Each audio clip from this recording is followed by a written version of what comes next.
ini yang bikin gua gedeknya tuh Membuat risih. kayak semacam ada bau gitu loh bro. Oh, ada bau. Bau busuk. Itu yang bikin aduh anjing banget gitu loh. Dan ketika gua nanya siapa yang ngirimnya,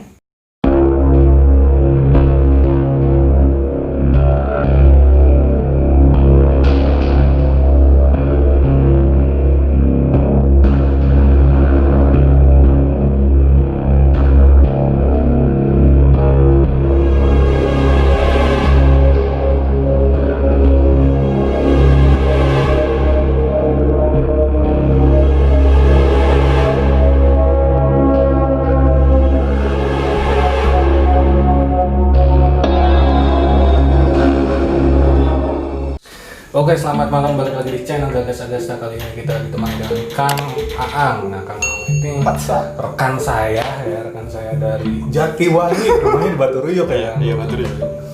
Nah, Kang Aang ini adalah pelatih dari Masagi. Ada yang tahu Masagi, nama pasukan Masagi? MTS 10 Majalengka. Ya, ini pelatih hits, pelatih hits ya. Pelatih hits loh ya, pelatih hits dan pasukannya udah pernah juara umum. Waduh, iya biasanya disindir. Udah pernah juara umum. Itulah. Ya. Silakan Kang, diperkenalkan dulu. Oke, nama saya Aang Anwar Musadad. Saya orang Baturuyuk, usia 26 tahun. Saya pelatih Paskibra MTS Negeri 10 Majalengka dan masih single pastinya. Single artinya belum nikah mas. Iya, Ya, kalau pilihan mungkin ada ya. Cuma segitulah paling. Nah, itu sedikit perkenalan dari Kang Aang. Ternyata Kang ini masih single katanya. Katanya ya. Katanya. Tapi nggak tahu, nanti langsung aja di DM Instagramnya, nanti saya cantumkan Instagramnya di Instagram. Oke. Oh jadi satu lagi. Apa tuh? Jangan lupa subscribe channel Nah, Tio Online tuh. Reborn. Ya, channelnya banyak. Channelnya banyak. Tapi yang wajib di subscribe adalah channel Tuyul Online Reborn. Dua ya. Ya, sama channel ini masih. Iya. Oke, nah, Kang Aang ini punya sedikit cerita mistis yang bisa diceritakan ke kita semua. Oh, pasti banyak dong. Pasti banyak ya, Pasti banyak banyak. cerita mistis yang bisa diceritakan ke teman-teman di rumah. Silakan Kang, awal mula cerita yang pertama itu seperti apa?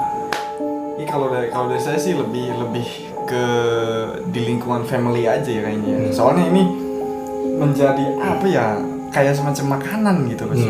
Berarti sering Sering banget. Sering banget. Jadi awalnya tuh kayak gini nih. diteror berarti ya?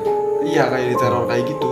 Soalnya awal mulanya ya udahlah kayak semacam ya udah nggak apa-apa lah kita buka-buka. Kalau disebut aib ya memang aib sih bro. Tapi it's no problem lah ya karena di sini yang kita angkat itu adalah kisah misterinya ya. Semistri. Jadi bermula ketika waktu itu gua nih masih SMA, masih SMA zaman dulu dan kebetulan ya you know lah keluarga broken kayak gimana kan.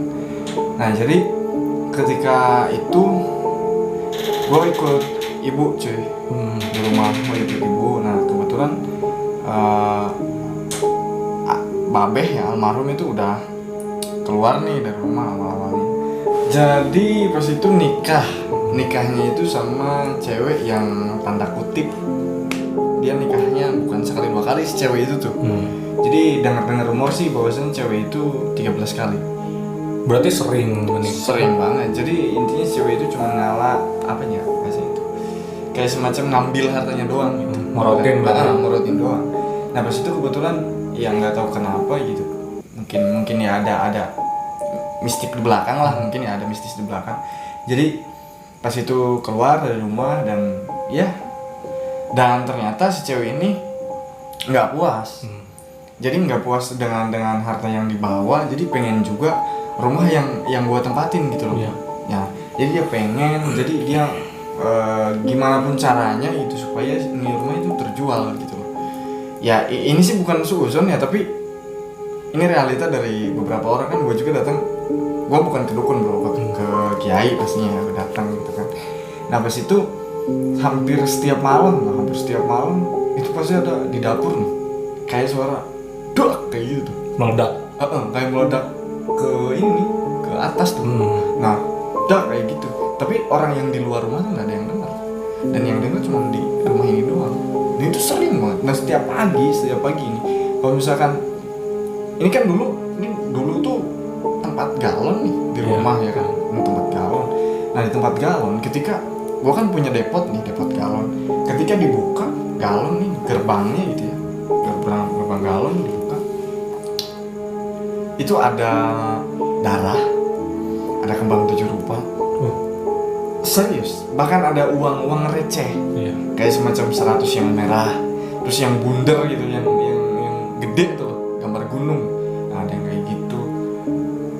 Dan ya setiap hari pokoknya kalau udah ada itu muncul, udah nggak ada yang beli. Itu jaminan kalau udah ada itu, udah membeli pasti nggak ada. Sampai pada akhirnya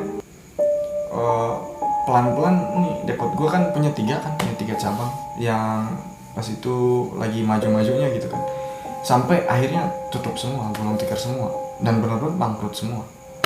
Itu posisi gue masih sekolah bro. Nah itu bangkrut semua sampai, dan hampir setiap malam itu pasti kejadian kayak gitu. Bahkan di rumah tuh kayak semacam kita nih dibikin gak betah gitu di rumah. Jadi kalau ada pernah sempet gue tawarkan gitu rumah, dan nggak ada yang mau beli. Padahal kita udah banting harga banget pas itu. Tapi ya kita ambil hikmahnya aja lah. Alhamdulillah itu nggak kejual, dan memang apa istilahnya itu sekarang udah mulai membaik lagi. Tapi cerita-cerita dulu tuh banyak banget kayak semacam ini di depan ada kembang melati. Terus bahkan pernah suatu kejadian kayak gini loh bro. Gue lagi makan di ruang, dulu kan ruang makan rumah gue kan dibagi 2 nih. Sebelahnya dikontrakin, sebelah sininya tuh dipakai kita gitu. Jadi kita makan tuh di ruang tengah, tapi dihalangin sama sama bupet ya, bahasanya bupet yang pendek gitu loh. Nah gue lagi makan itu pas kalau nggak salah masih isya bro, pas banget itu isya. Pas azan isya, beres azan isya, gue lagi makan tengah, tiba-tiba ada orang. Ternyata itu adalah teman ibu tetangga gue datang. Dia kan jendela rumah gue kan 2 nih, di depan tuh ada 2, sebelah sini sama sini. Nah yang pertama dia ke sebelah sini nih, dia ngintip, oh ada gua, kata dia tuh, pindah ke sebelahnya.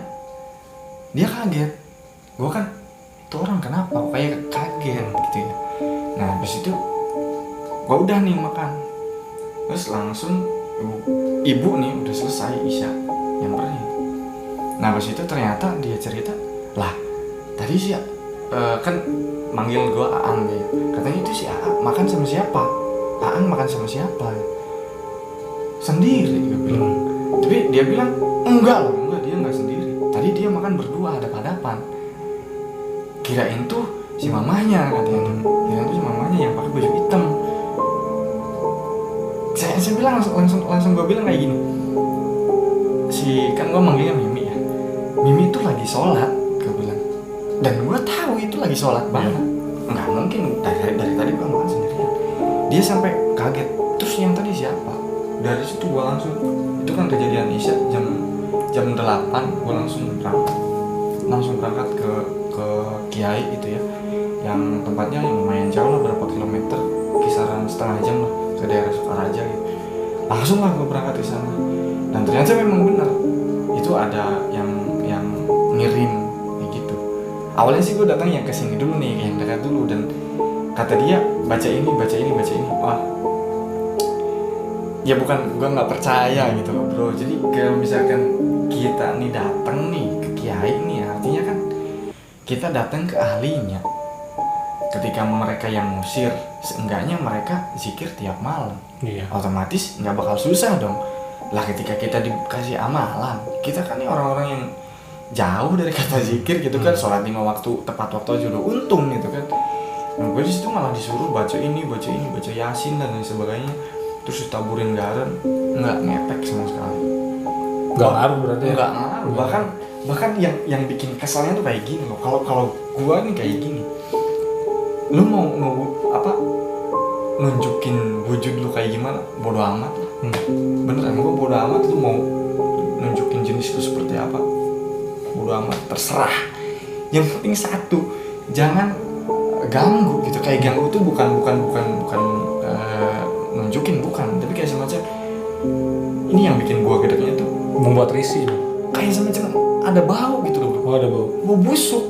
Itu yang bikin aduh anjing banget gitu loh. Dan ketika gua nanya siapa yang ngirimnya, tangga gua sendiri, men. Yang tadi nengok lihat apa? Bukan. Beda lagi. Beda lagi. Bahkan ini orang yang kasarnya ngomong, kita nih percaya dia orang baik. Ternyata dia di belakang kayak gitu. Jadi benar-benar seisi rumah udah dicari semua sumber baunya nggak ketemu. Kan biasanya kalau lu pernah nyium nggak sih bau bangkai tikus yang udah penuh belatung, pengen muntah kan? Itu baunya kayak gitu, men. Asli bau banget. Sampai udah nabur-naburin garam gitu kan, ya kayak orang bego aja gitu ya, nabur-naburin garam. Garamnya tuh hasil baca Yasin lah 11 kali, dan enggak ngaruh. Tapi ketika gue datang ke sana, ke yang agak jauh gitu kiainya, ya yang masih, gue udah lama sih kenal sama kiai itu. Gue datang ke sana, gue pulang di sini udah aman. Si bau itu udah hilang. Beneran, men, itu baunya ngeri banget. Sampai kalau misalkan kayak gini, ini gue nyium baunya. Ibu gue tuh nggak nyium. Padahal masih keluar. Kita masih ya, kita masih satu ruangan, men. Misalkan kita lagi ngobrol kayak gini, ini nyium, ini enggak gitu. Jadi kayak kadang-kadang gue doang yang nyium, yang lain nggak ada yang nyium sama sekali. Dan baunya tetap sama itu. Ya itu parah banget sih. Itu kejadian terjadi berapa lama kan? Kurang lebih hampir seminggu kayaknya. Semingguan. Hampir seminggu. Soalnya gue nggak langsung ke sana. Awalnya cuma, ini bau apa sih? Awalnya sih bau doang. Ini bau apa sih? Cuma lama-lama kan risih gitu ya. Kita cari lah. Ini di kamar ibu gue dibongkar, nggak ada. Baju isi lemari dibongkar, diberesin, nggak ada sama sekali. Di bawah ranjang nggak ada. Sampai di kamar gue dibongkar, nggak ada. Karena yang baunya sih sebelah sini doang gitu. Dan di kamar nggak pas itu. Sampai akhirnya datang dulu ke sini kan, ke kiai yang dekat. Ternyata nggak ngaruh, malah disuruh baca A, baca B, baca C. Yang ada kan ya kita capek sendiri gitu kan. Sampai pada akhirnya kita datang ke sana dan ya udah alhamdulillah gitu. Nah tapi kalau ke cerita flashback yang cerita broken keluarga nih, sebenarnya itu sih yang sangat parah banget asli. Karena apa ya, keinget terus itu yang pasti keinget terus. Dan kayak semacam gue nih udah capek, bro. Jadi kayak capek, men, masa nongkrong gue tuh kebegal gitu loh, ke hal-hal yang kayak gini. Gue seminggu 2 kali, kadang-kadang 2 hari sekali gue datang ke kiai, dan kasusnya tetap sama, itu aja, itu lagi, sampai nggak ada ujungnya, bro. Kalau misalkan ini udah datang ke sana nih, dagangannya lah rame, galon rame lagi. Ini kalau udah 2 hari terus ada tanda-tanda nggak enak, udah masih sepi lagi. Padahal logikanya kan gini loh, galon itu ada pelanggan tetap, iya kan? Tapi kok aneh, sehari kita sampai nggak pernah dapat duit sama sekali, kan aneh. Pasti aneh banget. Iya, kita kan udah punya langgan banyak gitu loh. Dan setiap hari pasti ada terus. Ada terus. Bahkan ya misalkan yang kemarin isi sekarang nih habis kan kayak gitu. Ini sampai nggak ada sama sekali. Makanya di situ udah. Ini sampai parah banget. Sampai kejadiannya gue kayak gini, men. Gue pernah datang ke Pantai Selatan. Pantai Selatan. Serius. Pakai baju warna apa nih? Kalau nggak salah pas itu bukan hitam pastinya sih. Abu-abu kalau nggak salah. Abu-abu, berarti aman. Masih aman ya? Nggak, soalnya beneran pas itu. Jadi gimana ya? Dari sini di Cilacap lah wilayahnya. Ya, Cilacap. Pantai Selatan. Kan ada kan ya Pantai Selatan Cilacap. Nah gue ke Cilacap pas itu, kata si mbahnya, lu semedi aja di pinggir pantai. Anjing, semalaman, men. Dilakukan. Serius. Itu rasanya tuh gimana sendirian? Men, kayak pengen mati cuy. Nggak pengen udah 2 kali kayak gitu. Serius, sampai jam 10-an. Kan dari awal kan sore nih. Sore berangkat ke sana. Pas ke sana, Jadi gue nginep dulu kan. Kayak dari sini gue berangkat itu kalau nggak salah sore gue berangkat. Nyampe sana kan malam. Besok sorenya baru gue di pantai. Dan awalnya sih nggak ada apa-apa kan gue disediain tuh, tau gak sih dupa, tau gak yang kayak kembang api tuh, yang wangi kayak menyan. Ya kan kayak kembang api. Jadi gue disuruh bakar itu sampai habis.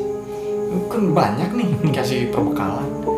Gue baru jam 10 men udah nelpon langsung. Tadinya kan awalnya gue songong-songongan, HP matiin gitu kan, HP matiin aman. Gue semedi kan di situ pinggir pantai di bawah apa namanya itu, di bawah pohon kelapa tuh. Terus situ sendirian. Tiba-tiba jam berapa ya gue nggak tahu, soalnya kan dimatiin kan nggak pakai jam tangan juga. Tiba-tiba jam sekitar hampir jam 9 itu ada hujan, dan hujan itu hanya di wilayah gua. Di sini tuh kering semua, hujan itu cuma di sini. Di sini gua mau merinding kan, merinding. Aduh, ini gimana ya? Kalau gua pulang malu gitu kan? Pasti. Soalnya kan di rumah Simbahnya tuh banyak kan bro. Jadi bukan cuma gua doang gitu. Jadi ada yang semedi kali ini gagal nih, besoknya lagi jadi nunggunya itu di rumahnya gitu loh. Kalau yang gagal malam ini, besok malamnya lagi. Tapi pulang dulu ke rumahnya gitu, rumah Simbahnya gitu. Ya kayak pondok aja kayak gitu. Terus itu kalau gua pulang malu, kalau nggak pulang takut mati gitu kan. Gimana kalau ada yang nyeret bro? Iya. Pantai loh men, selatan. Anjir. Langsung ke laut. Iya. Kalau udah kan babah ya nih pulang nama berarti kan. Aduh. Wah udah langsung aja kan. Pas itu langsung buka HP, langsung dapur. Jemput terus datanglah anak buahnya, ada 4 orang. Kamu nggak apa-apa, ada yang datengin tuh. Iya kayak gini udah nanti ceritanya aja di rumah. Gue langsung pulang cerita di rumah. Dan pas saat itu juga besoknya gue langsung pulang deh. Gue nggak lanjutin. Jadi nggak lanjutin, nyoba lagi di besok malam. Nggak berani. Itu kalau nggak lanjut gimana dong? Ya apa, duit hilang men. Iya sih. Duit berapa coba? Berapa tuh? Hampir 3 juta men. Lumayan ya. Sajennya itu nggak komplit men. 3 juta tuh nggak komplit. Kalau yang pengen komplit katanya 8 juta. Anjing, pas itu duit dari mana gitu loh. Galang lagi kayak gini gitu kan. Ya kayak gitulah. Di samping itu juga pokoknya gue udah kemana-mana bro. Udah ke arah sana. Lu tahu Rentang gak sih? Tahu. Jadi 7 kan? Jadi 7. Gue pernah main nginep di sana 2 hari kan, 2 hari 2 malam. Semedi juga. Men. Lebih angkeran. Angkeran ini ya. Kalau suasana mungkin di sana di pantai, cuman nggak terlalu mengerikan yang datangnya, cuman ngasih hujan doang sebenarnya. Jadi awak kita aja yang penakut. Tapi kalau di sini men, serius bro, karena pas itu kan ada yang namanya saung bajul. Saung bajul. Saung bajul itu kayak semacam saung tempat semedi doang sih, bukan buyut makam kayak gitu, bukan. Gue nginep di situ, dan ternyata pas gue nginep di situ kan gue ditemenin nih sama temen. Nah ketika gue ke situ itu ada ibu-ibu di situ. Lagi semedi juga. Okay. Dan itu udah izin juga sama si mbahnya gitu kan. Tapi ini gue manggil mbah berarti bukan mbah dukun kalau menurut gue ya, karena mereka itu kalau menurut gue nih, mereka itu masih meyakini bahwasanya Tuhan itu Allah Subhanahu Wa Taala gitu. Makanya bahkan gua ke situ pun malah kita tahlilan dulu gitu. Jadi nggak sesat kayak yang lain, kayak yang di ujang Bustomi gitu kan. Itu kan beneran bukunya yang sesat kan. Kalau ini masih menurut gua sih masih enggak. Masih membaca syahadat 2 kali syahadat, ini masih aman lah. Masih nyuruh sholat 5 waktu. Pas itu gua nginep di situ, gua temenin sama gua bawa teman 1 orang. Kita izin dulu kan ke kuncennya biasa. Terus itu katanya ada yang namanya ibu itulah gitu ya. Dia orang Solo, dia nginep di situ juga, dan gue nginep juga di situ, gitu kan. Jadi di situ tuh ada tempat sholat juga ada. Emang ruangannya sih cuma segede gini men. Jadi kayak ini berapa meter sih? 3 meter ya? Ya segini. 3 meter kali 6 meter lah kurang lebih segitu panjang sama lebarnya tuh. Ruangannya cuma segitu doang. Jadi itu masih anyaman bambu, bilik masih anyaman bambu. Nah dan itu bawahnya men air.